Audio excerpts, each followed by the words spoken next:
help all of our leaders at every level understand R4Gen. The last thing I'll tell you about R4Gen is this. Many people ask the question, and I'm sure today you will, so I'll answer it for you now. What are the missions other than DEF? What do the CEF units do? If you don't have a LAD, you're not going to deploy the warfight, what do you do? There are several missions you can do. One would be the CSMRF mission, the Submarine Consequence Management and Response Force for the United States. The other would be the Global Response Force. And the others would be a regionally aligned brigade concept that's been approved by the Chief of Staff of the Army. And others will be operations plan and supportive op plans around the world for the combatant commanders. And then there are other missions. Remember, I said demand is not just to the fight, but demand is validated requirements, whether they're joint requirements or validated by the G3 of the Army. We get those requirements from the joint side and from General Bolger and the Army staff from the G3. And we then source those, and that's where we come into global force management. Let me talk a couple seconds about lessons learned from R4Gen. This could last a while. I will not hurt you here. But we have learned many lessons from R4Gen. But first I want to set the stage that R4Gen was informed very recently by some very key forums that the Army had. Those include the Collective Training Comprehensive Review. Chief of Staff of the Army in January directed that Forces Command lead a collective training comprehensive review in July of 10. We did so, and out of that are some many things have occurred, and we'll continue to talk about those today. But let me give you just one quick example of that. Out of that session occurred, units will go to the Combat Training Center at NTC or JRTC once every 3 years. Because at this collective training comprehensive review, we determine what training will be done at home station and what training will be done at one of our national training centers, which is the National Training Center itself and the Joint Readiness Training Center and JMRC in Europe, and what training would be done there. And then we looked at the requirements for home station training and the CTCs, we call them, of course. And we looked at the Guard and Reserve, and these guys can talk about that a little bit, but home station to an active duty unit is one thing, home station to an Army Reserve or National Guard unit is another. And you don't have the same capabilities. So we can talk about that if you will. We then had something called the Army Training Leader Development Conference. And we talked about training at another level, training and leader development between us and Training and Doctrine Command. So this process was informed by that. We then went into another series as the Chief of Staff of the Army directed us to determine, okay, what policies need to change in order to institutionalize R4Gen? Because it is not today. We are still working our way through that. You know, we know R4Gen, we're working our way, but our whole Army has not institutionalized itself to do that. And there are some policies that will require changing. So we identified many of those requirements on 23 September down at Forces Command. It was a session called the R4Gen Policy Synchronization Drill, in which the Chief of Staff of the Army was the one who led that effort. And then, of course, there have been other forums. Those three key forums have gotten us to where we are. But what R4Gen produces and what we've seen over the last several years through R4Gen was it provides us an unprecedented visibility of units availability and readiness. We know more now about units all the way down to the dog team than we ever have before. We can tell you the state of training of those units. We can tell you where they are, so we can go to the senior leaders, as General Bolger mentioned, for decisions and give them a much better informed decision than we ever could before, because we know more about them. We know their status and where they are in their training. We know their manning levels and equipping levels, and we can predict it. Now, I'll talk to you about a few more things. One is something called empty nest, full nest. Empty nest, full nest is a very interesting occurrence that happens. If all your units are back at your home station on your post, it's called the full nest. If all your units, or not all your units, but if many of your units, we say 75% or more, are gone, it's an empty nest. And you would think, who cares?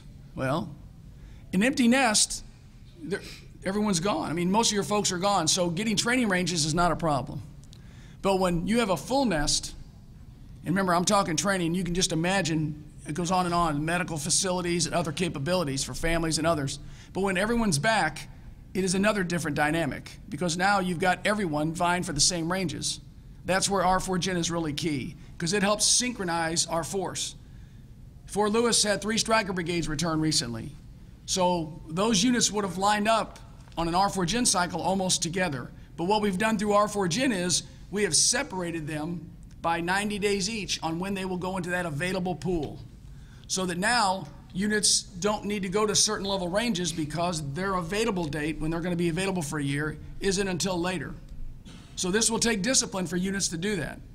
And many of you in the room have been in the military and are now. One of the processes we've got to do is help our commanders and our young leaders to know, don't expect to have everything all the time. It will come on a collective, progressive way. You will progressively build readiness. Another thing we've learned is alignment of forces. You know, we got a requirement from theater, we provided that requirement. In many cases, it was a small unit because we modularized our force in small units, especially in the enabling force of all of our other functional areas other than brigade combat teams. So we provided those units. Well, now we've got an alignment problem. We've got units, small logistics units and other capability all over the map, separated from their parent unit and the higher headquarters they habitually worked with at home station. So we've recognized it, we realized that. We've done a thing called the 90K enabler study that we just recently briefed, and we're now putting the Rubik's Cube back together. Imagine the Rubik's Cube falls on the floor and all the pieces are all over. That's what we've got today. What we're doing now is we're putting the cube back together. We're lining up what unit is where and how we're going to do this down the road, when we'll synchronize and when we'll send them. And now what we've got to do is continue to move the cube until we get the colors aligned. That's what we're working on today, to put all the enabling structure back together under the parent units so that we can get back in sync the way we were previous. We've done this in the past. That will take 2 to 3 years to do it. So please don't leave and say, yeah, Graham said next week we're straight. 2 to 3 years it will take us to put this back together, and we'll do that through deployments and other training events. So we know that and we're working it. The other thing we're doing, and lessons learned we've known, is back to basics. Our soldiers, sailors, airmen, and Marine in our Army, in our military have done great. Our soldiers have done tremendous. However, we've been fighting a pretty specific fight here in the last few years. So as we come back and units have more dwell time and they go into the CEF mode, they're not planning on going back to the fight yet, they'll have longer time at home to train. Well, to do that, we've got to get back to basics. As General Bolger mentioned, contractors do a lot of things for us downrange. A lot of KBR cooking food and other organizations cooking food. Well, when you get home station, you got to start cooking food again. You know, the 82nd Airborne's doing the first full spectrum operations rotation right now with one of their brigades at JRTC, and they're seeing all the back to basics missions. They're learning a lot of great lessons for our Army as we continue to move forward. So maintenance and motor pools, soldiers turning wrenches again, maintenance management, training management, those kind of things we've kind of gotten away from in many cases because we've been on this rotational cycle in theater. So back to basics as we move to the CEF force with more dwell time. And then, of course, the senior commander is the key person for our Army at every installation, and they are the ones responsible from the chief to synchronize R4Gen, their mission, between initial installation management command and with their garrison folks, the hospital, the mission support elements, and their mission staff, their division or corps staff, there to synchronize R4Gen on their installation. Last thing I'll talk to you about is some ways for the future and what we're doing in the head. There are 4 cornerstone documents that FORCECOM is produced or producing for what we do at FORCECOM, and that is R4Gen, to build these forces. One is the FORCECOM campaign plan, which is for FY11 and 15. Some of those copies are available here on a table in the back. You're welcome to grab one before you go. That document lays out up to 15 what FORCECOM's campaign plan is. The next is a document signed 20 October by General Thurman, and that is the FORCECOM Command and Training Leader Development Guidance. That'll be for a 2-year period, FY11 and 12, and no doubt it'll have adjustments, but it's for a 2-year period. 2 more documents. One is the FORCECOM Circular 350-1, which is training under R4Gen. That document will be out here by the 1st of the year. And the last one is the CEF Strategy White Paper. We've had many, many questions on CEF units and what do they do and how does this CEF thing work? And I just walked you through some of that. But this white paper will start you out at the large scale and go down to the small to help everyone understand better in our Army how CEF units rotate through the cycle and work. A couple other future things we're doing now is, as I mentioned, full spectrum operations rotations at the training centers and full spectrum operations training at home station. Are our TO&Es correct? I mean, do we have the right mix? Do we have the right structure? I mean, we're going through a lot of those processes as we do this. The last thing we'll tell you on bog dwell before I end is 1 to 2 and 1 to 4, as General Bolger mentioned, is through FY14. Beginning in FY15, we want to go to 1:3, which is a 1 to 3 ratio for our active component forces, and then 1:5 for our reserve component forces, which would give you more dwell time, additional more dwell time. Enablers. Enablers, I told you 90K, and you're probably thinking, hey, I thought you told me you did units, so why do you say 90,000? Well, 90,000 is about the number. When you put all those enablers into units, it becomes about 90,000. So that's why you hear 90K. But we know by unit what types they are and where they fit in. So we've done that analysis and that work. So 152090 holds, and we can do that for a long time. We can continue to do it based on some things General Bolger mentioned. And how do we train our Army is going to be key. Because as I mentioned, as you go forward for CEF training for full spectrum operations, what training's done at home station, what training's done at the combat training centers is important. And how do you train those units? How do you train Army Guard and Army Reserve units on some of those tasks when you don't have that capability in every state in the nation? So we're right now looking at some other things like a regional training concept. You know, we have enduring mobilization training centers, 6 of them that First Army operates. So we're looking at a large thing to be more efficient in our Army as well as to maintain our effectiveness. And a keystone for this will be the Army Training Summit that was directed by General Casey, which will occur in December or early January. And that's where we'll look at our Army and on a training basis and see where do we train, how do we train, what do we need in order to train more efficiently. The nation we know cannot afford everyone to have everything, so how do we do this more efficiently? And the last thing I'll tell you that we're doing through R4Gen is looking at Afghanistan hard, and we're working on something called the Rapid Afghanistan Experience Project. And that is, how do we take a force that's largely been in Iraq for years and make sure they get, as fast as we can, convert them to more experience for Afghanistan before they enter the country. And that's an Army-wide project that the G3 of the Army's certainly working with us on, and we're working at Forces Command as well. And sir, based on that, I'll pass it over to General Miller. Good afternoon. I'm Brigadier General John Miller. I'm the Deputy Commanding General of the Army Reserve Command. And I noticed in the audience that there's a significant number of allied forces here who may not use their reserve component in the same way that we do. So I want to give you a very brief overview of how we are organized in the Army Reserve and some of the transformation that we have gone through, as General Bolger and General Graham outlined, a little bit of what R4Gen means to us in the Reserve, and then a vision of the way ahead for the Reserve component, specifically within what we refer to as Compo 3. The Compo 3 is the United States Army Reserve. First of all, the Army Reserve today certainly is not your father's Army Reserve. Today, as General Bolger has pointed out, we've become an operational force, and that's a point of decision, but it's also a point of necessity, because so much of the Army's capability, particularly within the combat support and combat service support, resides within the Army Reserve. Additionally, around the world these days, you'll find that there are mobilized reservists making up large percentages of Army service component commands, both here in the continental United States as well as overseas. At any given time over the last several years, we've had in excess of 34,000 people on average mobilized and deployed around the world since the beginning of this decade. And that's with a force of about 205,000 soldiers assigned. As far as transformation is concerned, we really began many years ago when we tried to lean out the TDA headquarters, particularly within our command and control structure. We used to be aligned geographically. There were in excess of 10 two-star commands that had a geographic footprint, and they provided both the service and the command control within that footprint. What we have done in recent years is aligned our command and control headquarters functionally. So we have an MP command, we have an aviation command, we have a civil affairs command, and on and on and on. Throughout the combat support and combat service support capabilities, they are functionally aligned. We've retained 4 geographically defined headquarters that provide something of an installation management capability as well as an administrative capability.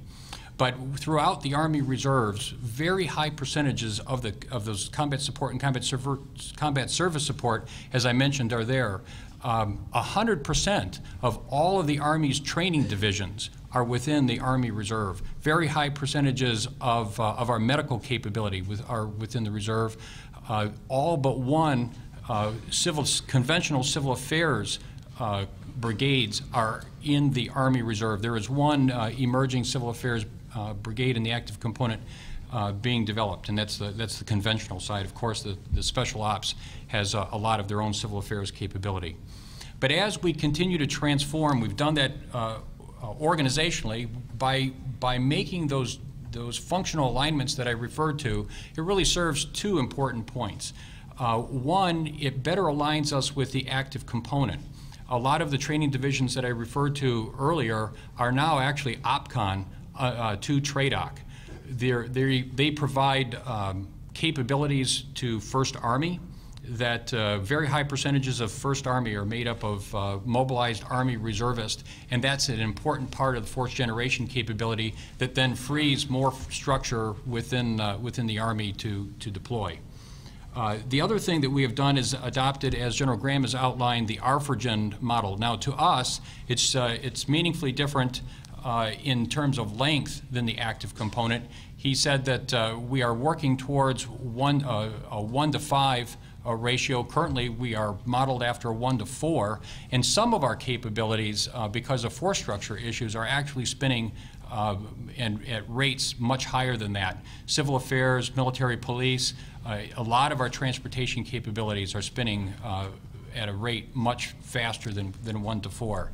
But our ARFRGEN model is enabled by 3 regional training centers that we have developed. One at Hunter Liggett in California, one at Fort McCoy in Minnesota, and one at Fort Dix in New Jersey. And what that provides us is a collective training capability. And I'll get into that a little bit as I describe what ARFRGEN means to the Army Reserve. As you enter the train ready phase that General Graham talked about, the early parts of the phase to us really focus on individual skill training, because our soldiers largely come to us untrained. So it's the responsibility of the local commander to make sure that those soldiers go to their basic course, their additional training courses for their individual skills, as well as the professional courses. Our soldiers, and we are trying to migrate to a better individual management process, but right now, the individual soldier training responsibility resides on the local commander. And that's what we focus on early in the ARFRGEN cycle. Throughout the ARFRGEN cycle, there are what we refer to as aim points. For us, the critical aim point is the one at the beginning of Train Ready 3. That's when we try to set our formations. We are aligning our promotion boards, our command selection boards, and the like, so that we have a fully resourced formation at the beginning of Train Ready 3, so they go through the pre-mobilization activities as a collective group, and they form the bonds that were referred to earlier in the dialogue. And that is in stark contrast to the beginning of the decade, when if you were to ask the Army Reserve G1, are you going to be able to fully man this force as it goes out the door, the G1 was likely to answer with, well, when is the LAD date? When is the latest arrival date? And today, we're doing that months in advance, and in many instances, as much as a year in advance of their mobilization. So we've really honed our craft significantly better. And then the other thing that we have done to increase the boots on the ground time that General Bolger referred to was to do a lot of pre-mobilization training. And we have very, very successfully done that. As a matter of fact, I returned from theater a couple of weeks ago, and to the man, every soldier that I talked to gushed about the quality of training that they received, whether at Dix, McCoy, or Hunter Liggett. They remarked that it was the best training that they had received. And then, of course, they go into the available year. I'll talk a little bit about CEF in just a second. But if they're a deploying unit, then, of course, they redeploy and they go back into the reset phase. And again, for the Army Reserve, there's a significant difference from our active component counterparts, because we not only reintegrate with our families, but we reintegrate with our employers. And employers play a very, very important role in the lives of Army reservists, as you would imagine. As a matter of fact, one of the initiatives that General Stoltz, the Chief of the Army Reserve, has initiated is a employer partnership program where he's trying to create a win-win relationship between the Army Reserve and employers. There are a number of instances where capabilities within the reserves are near identical to what employers are looking for. Earlier, General Bolger referred to the competition for quality recruits for the Army, quality recruits for employers. So when you have an opportunity to employ someone who you know to be drug-free because they're frequently tested, you know someone is physically fit, you know someone has developed leadership skills, you know that they lead a responsible life, and on and on and on, a lot of employers seek that. But what they also seek is technical skills. So there are opportunities for us to provide people like X-ray technicians here in Northern Virginia to the Fairfax County hospital system. It's also military police and partnerships that we have with police forces around the country. We've partnered with transportation companies for transportation skill sets, drivers, and other aspects of it. So that kind of partnership has really emerged, and we would hope that that's adopted not just throughout the reserve component in the Army, but throughout the Department of Defense as well. And so as we go through the ARFRGEN model, we have refined our skills, we've gotten much better, we've developed the resources in terms of the training facilities, but we are also adopting our manning strategies as well. I mentioned earlier that we are synchronizing our command selection boards with ARFRGEN, as well as incentivizing recruiting and retention so that units are properly formed as they hit that Train Ready 3 phase. Similarly, we're doing the same thing with equipment. I mentioned earlier it's individual skill training that is done in the early part of ARFRGEN. So as a consequence, what we're doing is we're providing just the right amount of training sets of equipment to do individual skills training. We don't, as we evolve, we will not have large motor pools full of equipment that need to be maintained, but won't be used in training because it's not synchronized with ARFRGEN. Similarly, we're putting the proper equipment sets at our regional training centers so that it is available for the collective training, the larger unit collective training, with the most modern available equipment that we have prior to units deployment to the field. The other thing I wanted to talk about was General Graham's reference to the CEF. For the Army Reserve, this is really a significant thing, I think. First of all, one of the challenges that the Army Reserve traditionally has had is having meaningful collective training prior to mobilization. But there are a couple of things that have motivated, I think, our soldiers to participate in training prior to mobilization. One, that you have quality training. And I mentioned earlier, we clearly have that with our training divisions and our regional training centers that are properly equipped. The soldiers recognize the quality training.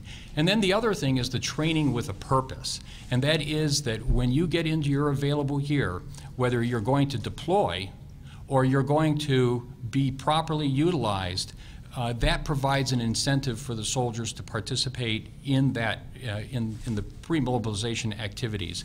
So there is emerging legislation that has the possibility of making Army Reserve units available for training during the available year and the utilization for things like capacity building, partner capacity building, theater engagement strategies, and on and on and on, the opportunities for some of this combat support and combat service support being utilized in innovative ways unlike what we've seen in past decades, particularly in an environment that is not deployed to a named theater of operation. So you can see that there have been very significant changes within the Army Reserve. We've structurally realigned. We're adopting ARFRGEN. We are receiving the best modern equipment to train our soldiers with, and the reserve component is increasingly becoming a part of the Army unlike anything that we've seen in past generations.